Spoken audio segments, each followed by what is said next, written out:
Tonight on CBC Vancouver News. We've got independents in this election who I think we could deem to be viable shots at actually winning a riding. With the BC NDP and BC Conservatives neck and neck, will the unprecedented slate of independent candidates make for an unpredictable race? We'll bring you the latest from the election campaign. Plus, we have seen in the past that in emergencies and disasters that people are hesitant to leave if they don't feel like their pet's going to be cared for. Drop, cover, and hold on. Why thousands of British Columbians and their pets are preparing for the big one. Also, students will live off instant noodles or just plain rice because that's all they can afford. for students of all ages, food insecurity is a growing problem. How one organization is helping fight hunger. This is CBC Vancouver News.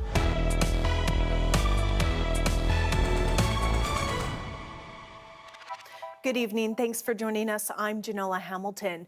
October 19th is fast approaching when British Columbians will elect their new premier. All three leaders of the major parties are focusing their efforts on must-win ridings.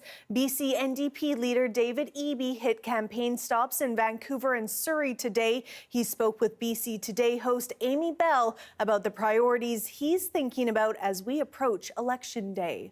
When I think about what's core to so many of the challenges we face in the province, it is really that access to an affordable and decent home. It's an economic challenge. It's a challenge around street disorder and public safety. It's a challenge around our healthcare system when healthcare workers can't find the housing that they need. And so that's why it's been so central to what we're committing to around British Columbians and the work we've been doing over the last couple of years. Rents are finally starting to come down in BC, but they're coming down from record highs, and we've got so much more to do. The other main parties are saving their pitches for this evening. BC Conservative leader John Rustad will be at a rally in Surrey tonight where there are 10 ridings up for grabs. Meanwhile, the BC Greens are holding a rally in Victoria Beacon Hill where leader Sonia Furstenau is up against incumbent NDP MLA Grace Lohr and a lawyer representing the BC Conservatives, Tim Tillman, in what is shaping up to be a three-way race. Science broadcaster and environmentalist David Suzuki, who has endorsed the Greens, will be hitting the stage for them tonight.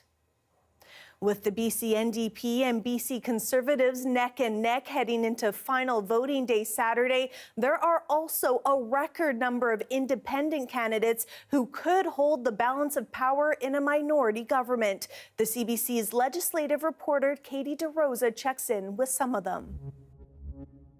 Independent candidates run in every election. The difference this time is that 6 of them are incumbent MLAs carrying the benefit of name recognition in their community. British Columbians have only elected 1 independent MLA in the last 60 years. So the question becomes, do any of these independents have a shot in this election? Corinne Kirkpatrick had decided to retire from politics, but that changed after Kevin Falcon withdrew BC United from the election campaign, throwing his support behind the BC Conservatives. Kirkpatrick, who represents West Vancouver Capilano, threw her hat back in the ring. She feels voters deserve a centrist option that's not far left or far right. It truly is about democracy. Something was done to this province by the BC Conservatives and BC United to try and tell us who we are supposed to be voting for, and taking away and disenfranchising the voting right and ability for many moderate people across British Columbia. Dan Davies, an incumbent BC United MLA running in Peace River North, says he's confident people in the riding are willing to support him as an independent. The battle, however, has not been smooth. It's not even starting at zero. It's 6 feet under, basically, once we have the carpet pulled out from under us. No data, no money, no nothing. Former BC United candidates are not allowed to use any of the fundraising dollars they raised before the party collapsed. Mike Bernier, who has represented Peace River South since 2013, also acknowledges he faces an uphill battle. I live in a part of the province where it's anything but the NDP. I don't have the baggage of a party, but I also don't have all of the support, I guess, of being able to point to, oh no, this is what we'll do as a platform. Other former BC United incumbents running as independents include Coralie Oakes, who represents Caribou North, and Tom Shapitka, the MLA for Kootenay East. Adam Walker is running as an independent in the riding of Ladysmith Oceanside after being kicked out of the NDP caucus for misconduct that has not been made public. Independent candidates don't typically do well in elections, but one political scientist says the name recognition of the incumbents could turn that tide. We've got independents in this election who I think we could deem to be viable shots at actually winning a riding, which is not normal. They're still long shots. BC Green Party leader Sonia Furstenau has encouraged voters to elect independents as well as Green candidates to prevent one party from holding all the power. The last independent MLA to be elected was Vicky Huntington in 2009, with a re-election in 2013. In total, 40 independents are running for a seat in the legislature. Whether any of them will be successful will be determined on voting day, Saturday. Katie DeRosa, CBC News, Victoria. A record number of British Columbians have already cast their ballots ahead of final voting day Saturday, putting the province on track for a big overall turnout. Elections BC says more than 1 million people have voted, which is more than 28% of all registered electors. About 223,000 people voted on the final day of advance voting on Wednesday, shattering the single-day record set on Tuesday by more than 40,000 votes. The previous advance voting record was set during the pandemic in 2020, when roughly 670,000 people voted early. India has shot back at Canada after Prime Minister Justin Trudeau accused Indian agents of being behind crimes here, including extortion, home invasions, and murders. Salima Shivji has the latest from New Delhi. We will naturally reject more denials from India's Foreign Affairs Ministry. Investigations have revealed mere days after another round of severe allegations from Canada that Indian agents were engaged in criminal activity against Canadians. The current crisis in the relationship has been precipitated by Trudeau government's baseless allegations. This is all Justin Trudeau's fault, India maintains, arguing Canada's Prime Minister is targeting India's diplomats without evidence. There's a clear pattern to smear India. Square that with this testimony under oath. The Indian government made a horrific mistake in thinking that they could interfere. Two different versions in a very bitter public dispute. As diplomats in both countries pack up, forced to leave their posts, after both India and Canada kicked out the other country's top-level diplomats. Who's the real terrorist? At the heart of India's argument that Canada doesn't stop this. Rallies and violent threats, they say, from pro-Khalistan activists in Canada. Indian officials convinced the diplomatic fight is all because Trudeau wants votes from the Sikh community. That view has widespread support in India. The minor political gains should not dictate your foreign policy with an important partner. At this market in Delhi, there's pride that India is standing up to a Western country. I'm very happy that India's got a spine now. And a lot of disdain for Trudeau. So he's doing this to give a macho look so that he can win the election. If Trudeau goes away, then I think it will be solved very easily. But that hope on the streets that this tension will fade soon is completely absent from the statements we're hearing from Indian officials. The gulf between Canada and India is now wider than ever. Salima Shivji, CBC News, Delhi. Former Olympic snowboarder and Coquitlam resident Ryan Wedding is among 16 people charged in a major international drug trafficking and murder investigation. The U.S. Justice Department claims Wedding, who competed for Canada at the 2002 Games, is responsible for allegedly directing the murders of 4 people in Ontario. The organization led by Ryan Wedding cultivated a violent transnational drug trafficking empire, one that extended from Canada to the United States, Mexico, and Colombia. Wedding faces 4 felony drug charges as well as 3 counts of murder and 1 count of attempted murder. He is considered a fugitive. The FBI is offering upwards of $50,000 for information leading to his arrest. Thousands of British Columbians practiced how to drop, cover, and hold on today in the Great BC Shakeout. And with recent quakes off the coast, Michelle Morton has more on how to prepare for the big one. Very large earthquakes have happened here in the past and will again in the future. The tectonic plates are still moving as they have for millions of years. But those quakes aren't always large. In the past 2 weeks, a 3.5 magnitude earthquake was recorded near Tsawwassen before a 4.2 magnitude earthquake rattled Fort St. John. And last month, a 6.4 quake struck off the southern tip of Haida Gwaii, followed by a series of aftershocks. When an earthquake with the magnitude of 5 or larger is detected, Right now, drop, cover, and hold on. alerts are transmitted to British Columbians via cell phones, radio, and televisions, giving people an opportunity to drop, cover, and hold on. Typically, we're talking about seconds of warning or tens of seconds of warning, and in some cases a bit longer if it's a very large offshore earthquake. The City of Vancouver is telling residents to have a plan. Part of being emergency prepared is also getting connected with your neighbors and building a community. She says it's also important to have emergency kits and grab-and-go bags prepared ahead of time for everyone in the household, including pets. So you have food bowls, you have a leash, you have something for them to sleep on. We have seen in the past that in emergencies and disasters that people are hesitant to leave if they don't feel like their pet's going to be cared for.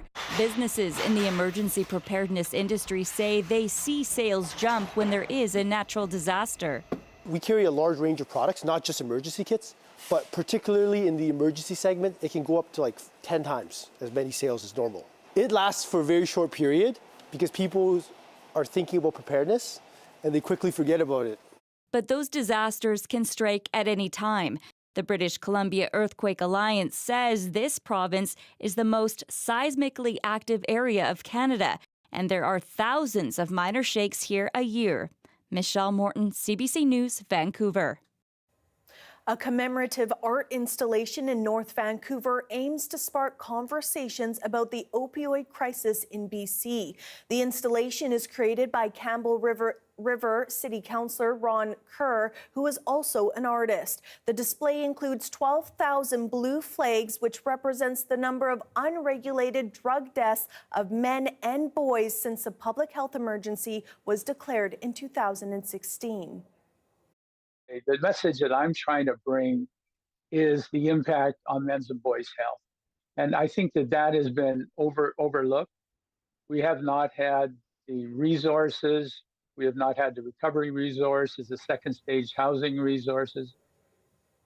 The Blue Hat Memorial Project is set up on the North Shore approach to the Lionsgate Bridge and will be there until the end of the month.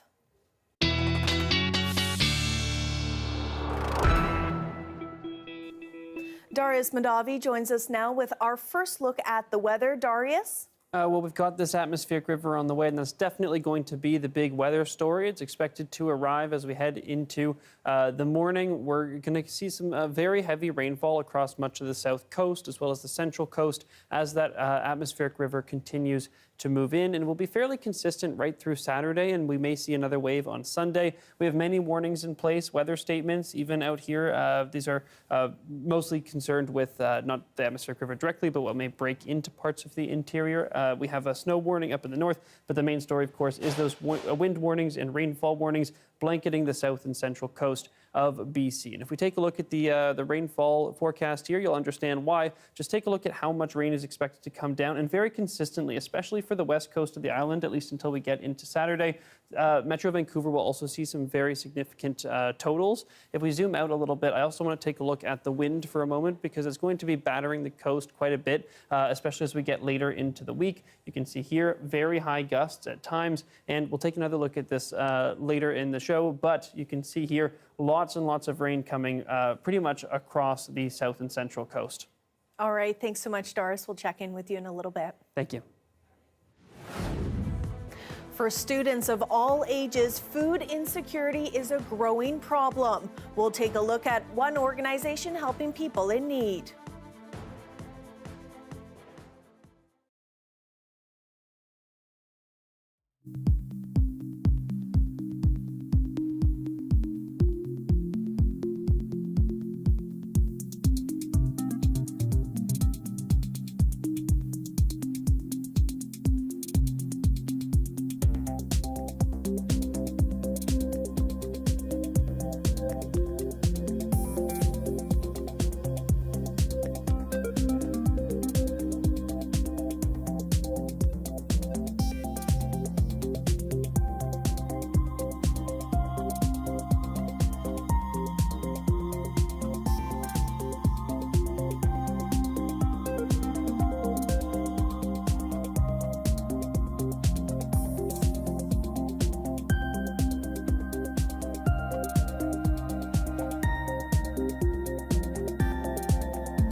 CBC is your home for provincial election coverage. Don't miss our election night special, October 19th. BC Votes 2024, streaming on CBC.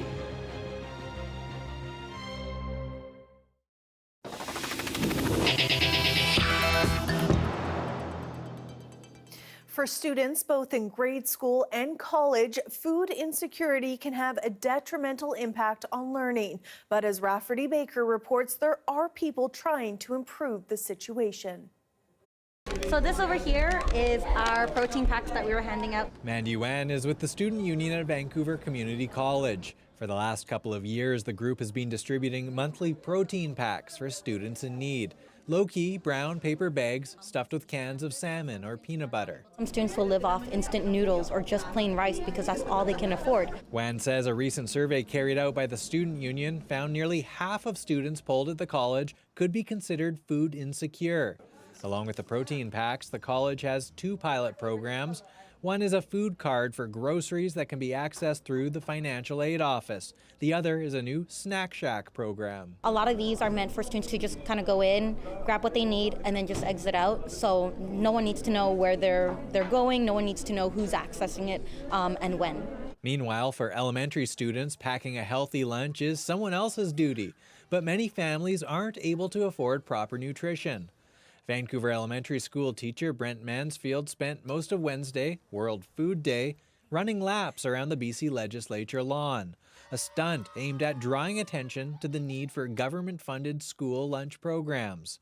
He co-founded one where he works at Lord Roberts Elementary. I've seen the benefit of how that affects students throughout their school day, their ability to learn and focus, but also just the benefit on socialization and connection and healthy eating and learning how to cook and all the things that I think are super important that schools should be taking more of a role in. Mansfield is hoping the parties vying to form the next BC government take notice and support getting healthy lunches to kids who need them at school. Rafferty Baker, CBC News, Vancouver. And as many families across Canada struggle to put food on the table, a new federal program promises some relief. The school-based initiative requires provinces to sign on, but as Deanna Sumanak-Johnson explains, only Newfoundland and Labrador has done so. What we're going to do. At this school in Newfoundland, this charity has helped feed students for decades. But lunches like these can now be enjoyed by more children in Newfoundland thanks to a new school food program deal announced by the federal government in the spring. We're working closely with the province right now and looking at, high socioeconomic needs, areas where there is a huge demand for a program. The deal works, kind of like with affordable childcare, when the provinces sign on, something only Newfoundland and Labrador has done so far. But in places where that hasn't happened, like in Ontario, home to 40% of Canada's school children, the holdup is excruciating for families and advocates like Jessica Stevenson. The time is now. This school food program in the Niagara region was hit with what Stevenson calls the perfect storm: soaring prices of food, more families needing help feeding their kids, and increased population in the area. About a year or so ago, we were forced to shut down 13 programs 3 months early. And so that's 13 schools worth of children that didn't have food in their bellies. But experts expect more provincial deals will be signed soon, many before winter, and the benefits will be felt for generations to come. School food is not that expensive in the scope of things compared to roads, compared to so many things. And what governments all around the world are realizing is that it is one of their wisest investments, long term. An investment to the tune of $1 billion over 5 years divided across provinces to help make sure lunches like this one. Today we got macaroni and cheese, mixed vegetables, garlic bread, and fruit. Get to fill more bellies and fuel more young minds. Deanna Sumanak-Johnson, CBC News, Toronto. Here we have a look at White Rock earlier today, a mix of sunshine and clouds with more on the way, but some areas around BC's south coast are under rainfall warnings at the moment due to an approaching atmospheric river. We'll have your full forecast in a few moments.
They've become the holy grail of pop music, Taylor Swift tickets. But fans pursuing that quest face a new challenge on their journey: phony sales offers online.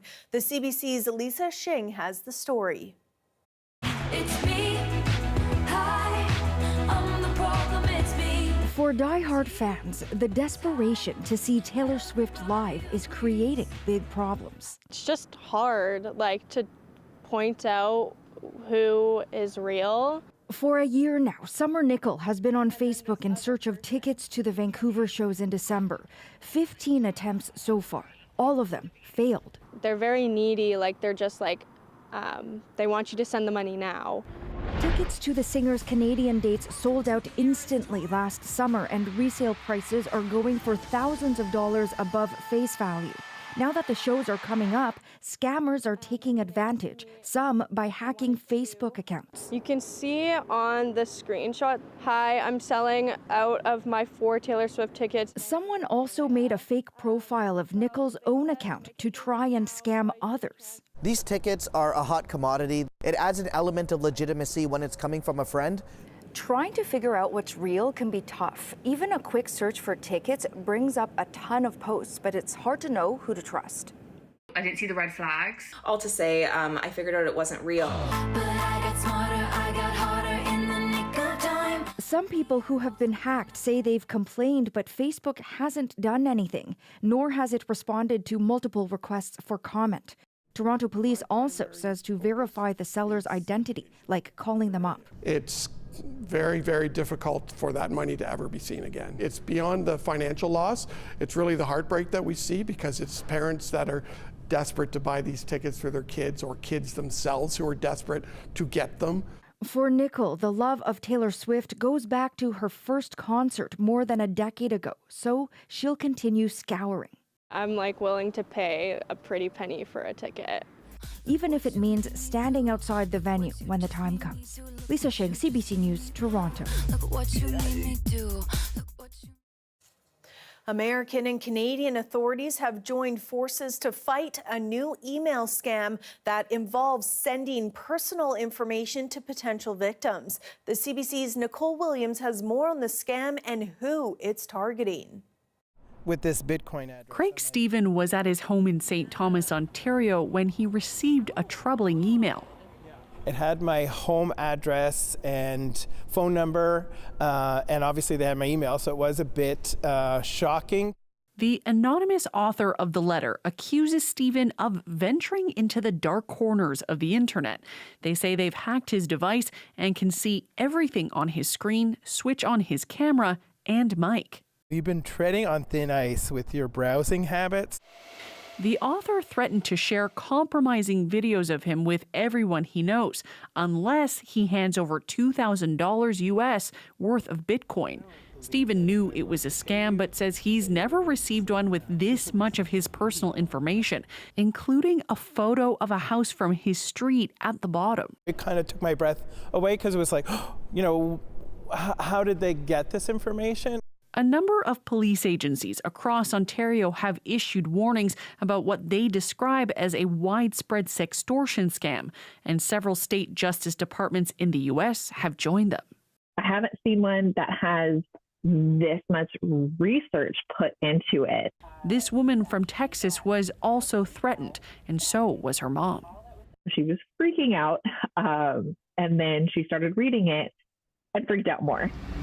Cybersecurity experts say this much personal information, the result of a larger data leak. Not only do they have richer data about us, but they have tools that make it easier to do very personalized messages to many, many people at the same time. Experts suggest to always assume messages like this are fake, and if they appear to come from official sources like the police or the CRA, to reach out to those agencies directly to confirm if the message is real. Nicole Williams, CBC News, Toronto.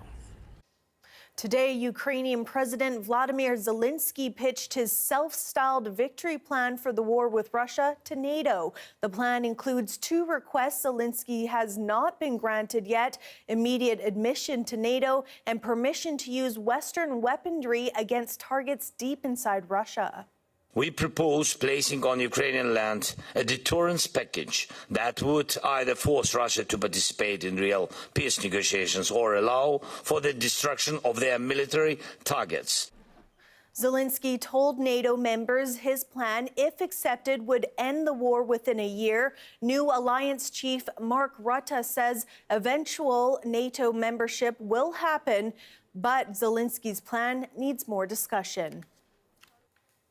Israel says it has killed the leader of Hamas. It says Janella Hamilton was in a group of 3 who died in southern Gaza. Prime Minister Benjamin Netanyahu prepared an address to the country in response. Crystal Gumansingh reports. Israeli Prime Minister Benjamin Netanyahu telling Israelis and the world, quote, "Today we have settled the score. Today evil was dealt a blow." אזרחי ישראל, לפני שנה חגגנו את חג הסוכות. The recorded statement followed official confirmation that the head of Hamas, Yahya Sinwar, was killed Wednesday. Israel Defense Forces say his body was one of 3 militants killed in fighting in Rafah. The news prompted hostage families like Omer Nutra's to call on officials to do everything they can to get him and the others back. This is a critical, time-sensitive development as it relates to the hostages. Their lives are in great danger now, more than ever. We're calling on the Israeli government and the U.S. administration to act swiftly and do whatever is needed to reach a deal. 101 hostages are believed to still be held in Gaza. It's unclear how many are still alive. Sinwar, 61, was seen as the mastermind behind the October 7th attacks. Netanyahu says this is an important time in the war and vowed to keep fighting full force until all the loved ones are home. Thabet Al-Amour is a Palestinian writer and political analyst in Han Yunis. The Palestinian resistance will not stop, he says. The Palestinian people will not surrender. But that is exactly what Israel's defense minister Yoav Gallant is calling for. All of Hamas to surrender and for every hostage to be freed. Crystal Gumansingh, CBC News, Jerusalem.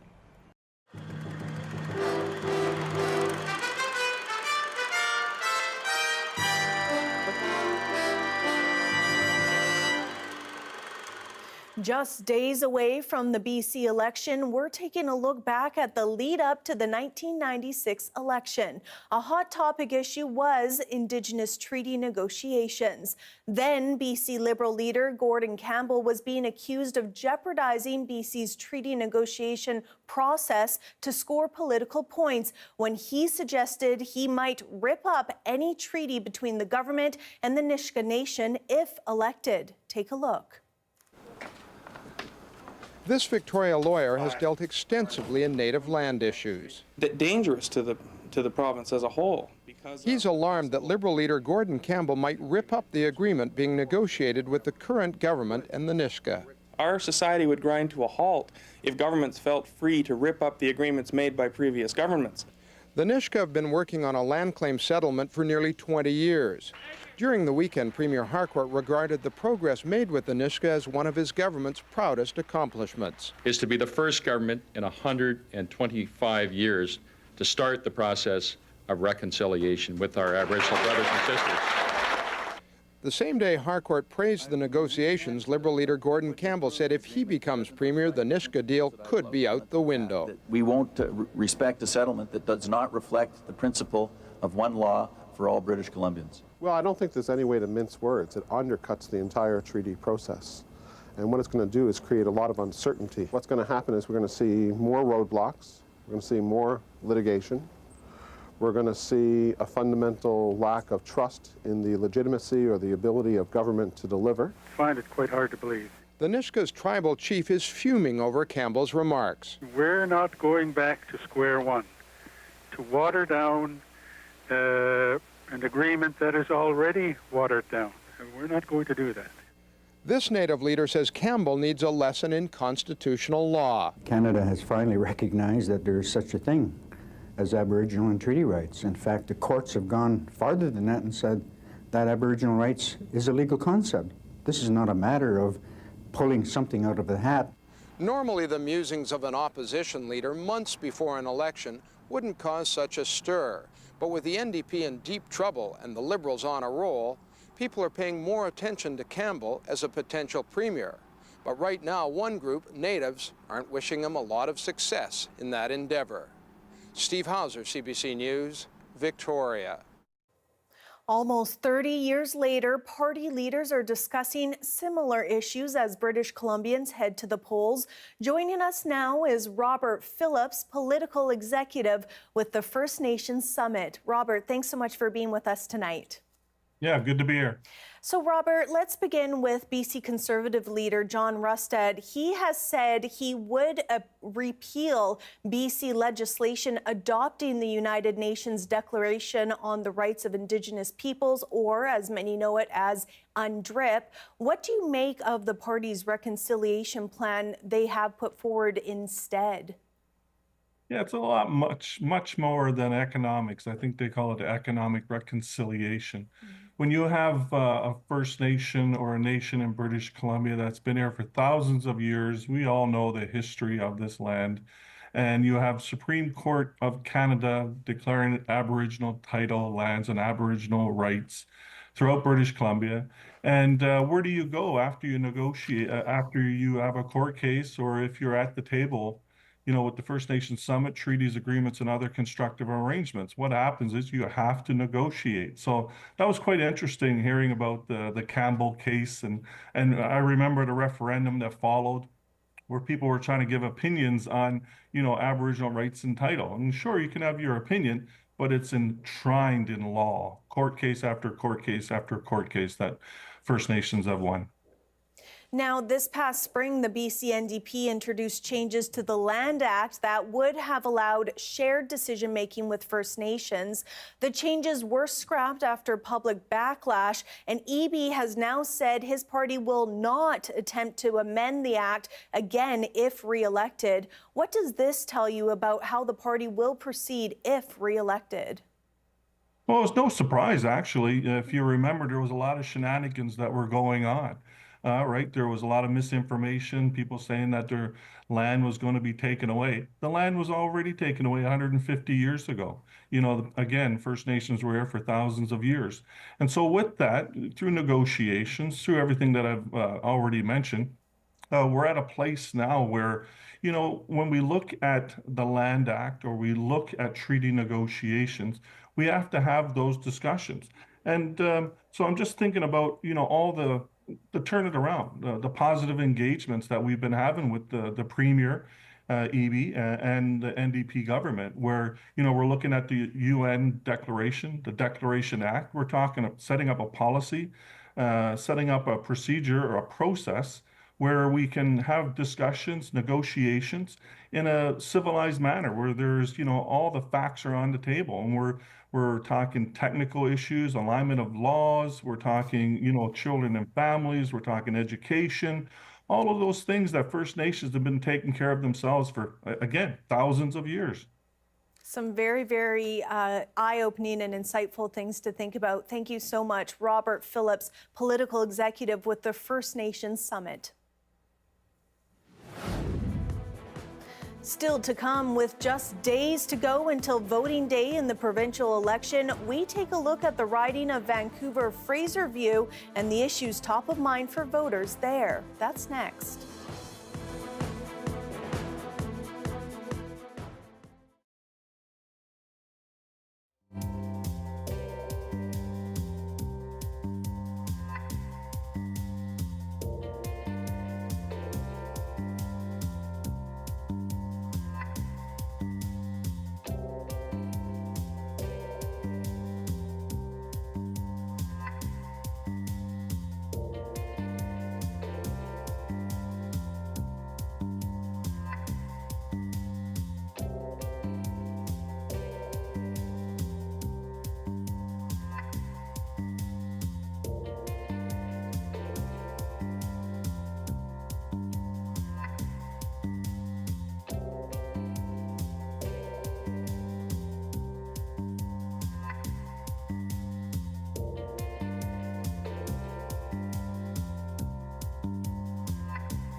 BC's party leaders are preparing for October 19th when the next premier will be voted in.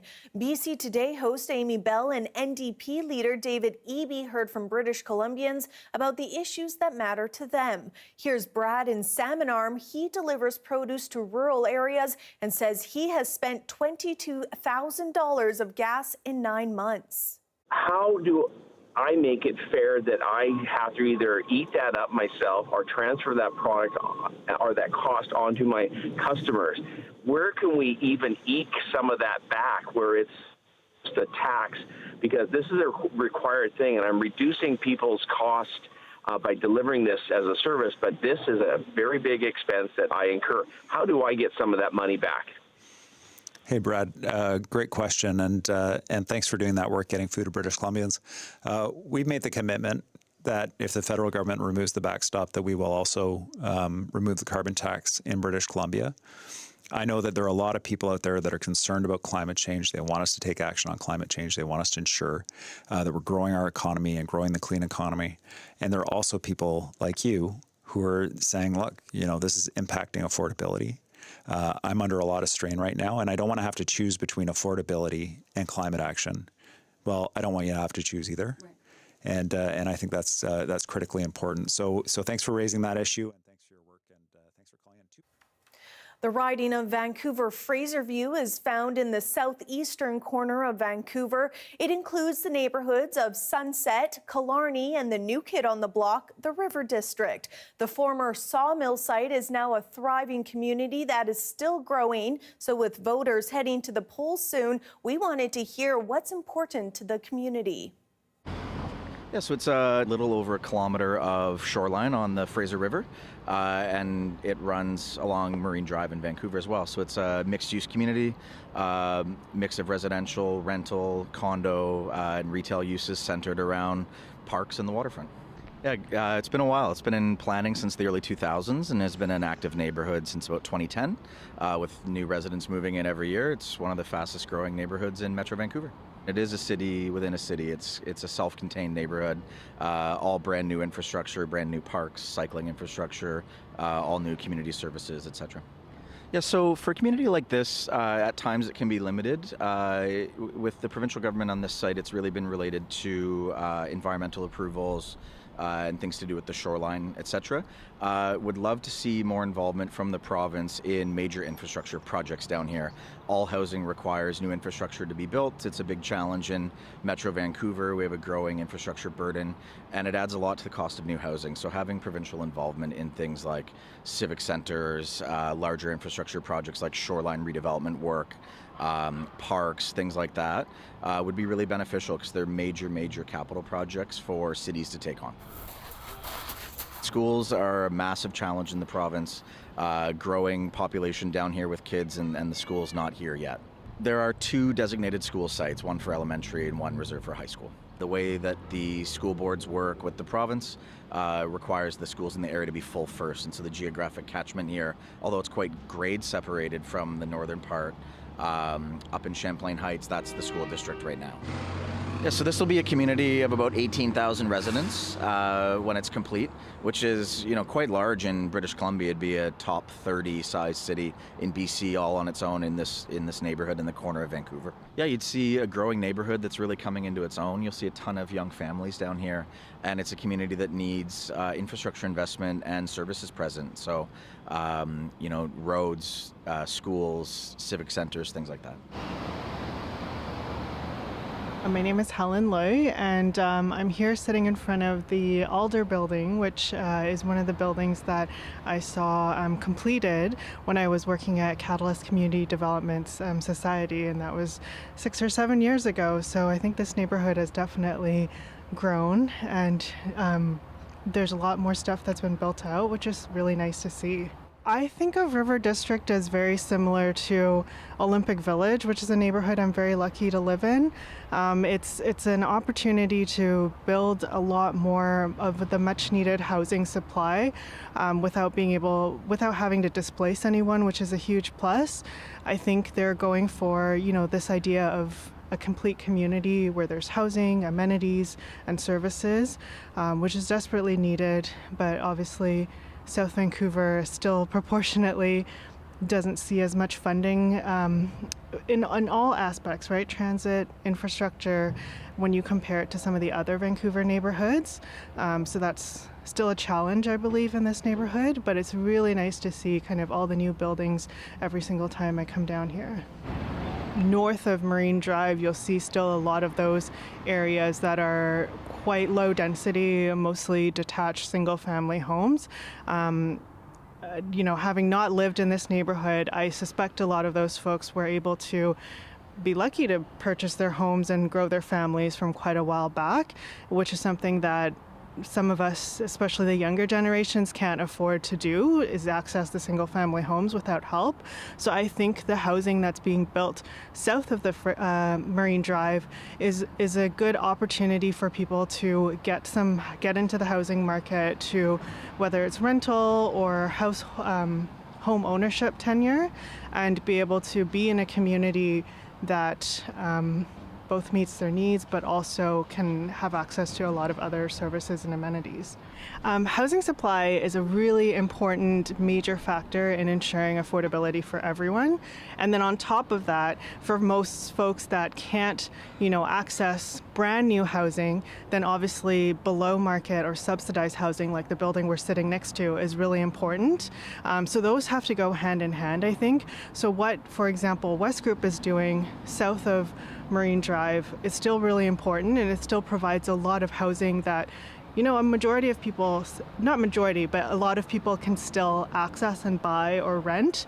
And then on top of that, we need to continue to have subsidies and government, especially provincial and federal funding, to be able to create the options for the people who can't access that market housing. People are going to feel concerned that there's going to be change to their neighborhood, and I think that that's very reasonable, but there's a role for government, both local and provincial, to bring people along and help clarify why we're doing this, why we're building communities like River District, and how important it is to families and to households in BC that are trying to get into their first home or have a chance at building their lives.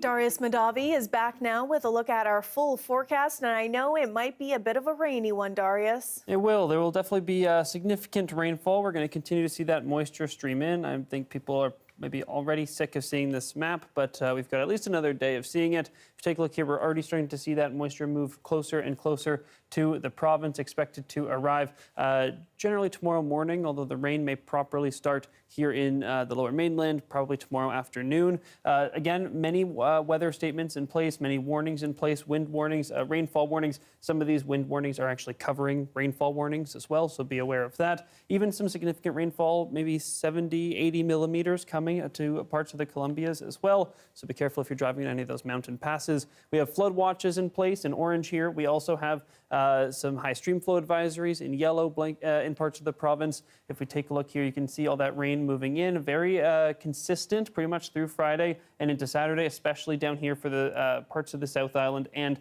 the Lower Mainland, although Victoria, being in that rain shadow, may get a little bit less, and the west coast of the island particularly hard hit, and getting most of that pretty much Friday into Saturday, so a shorter period when we're getting that rainfall as well. If you take a look here as well, the Central Coast getting quite a bit of rain, some snow breaking into the interior, but you'll notice that as we roll this forward, as we get into Saturday especially, we're going to see less of that snow and more of that rain because temperatures will be coming up when this atmospheric river rolls in, so the freezing levels will be coming up as well, so not quite as much snowfall as we will be seeing probably tomorrow when we're going to get most of it. You can actually see here, I've taken off the snow layer here, it's just telling you the amount of precipitation, snow or rain in total, and you can see again very significant totals. If we zoom into the south coast, breaking down a little bit more, I do think this model is overstating the amount that Ucluelet is going to get in particular, because that is over 200 millimeters of rain. It's not out of the question, but I would say probably at those higher elevations is where we'd see that much rainfall. And if we zoom into the Lower Mainland as well, again,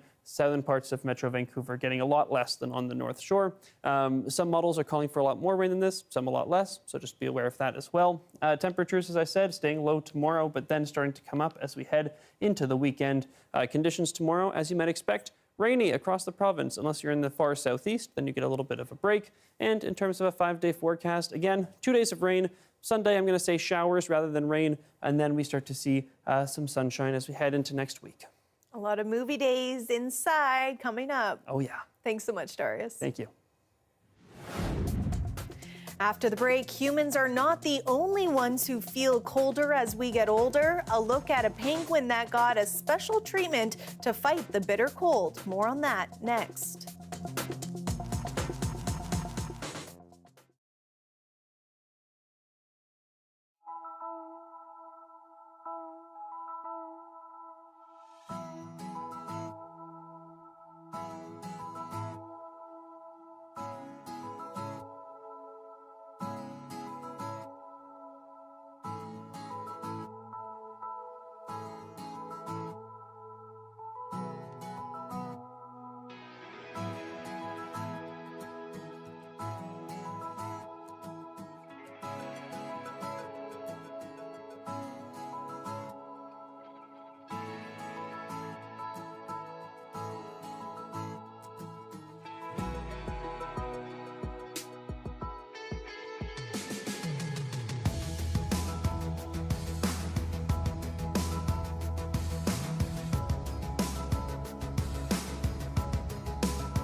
Well, Darius, if there's one thing penguins share with humans, it's really starting to feel the cold as they get older.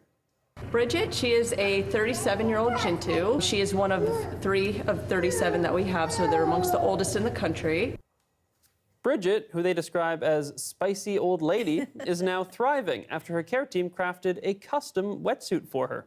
Since she is an older penguin at the age of 37, they began to notice Bridget was having some problems moving around. To put her age into perspective, penguins typically live around 15 years in the wild. Her handlers say Bridget is now able to swim and play in the snow again, just like the younger penguins. Oh, so cute. So cute. Thanks so much for joining us tonight on CBC Vancouver News at 6.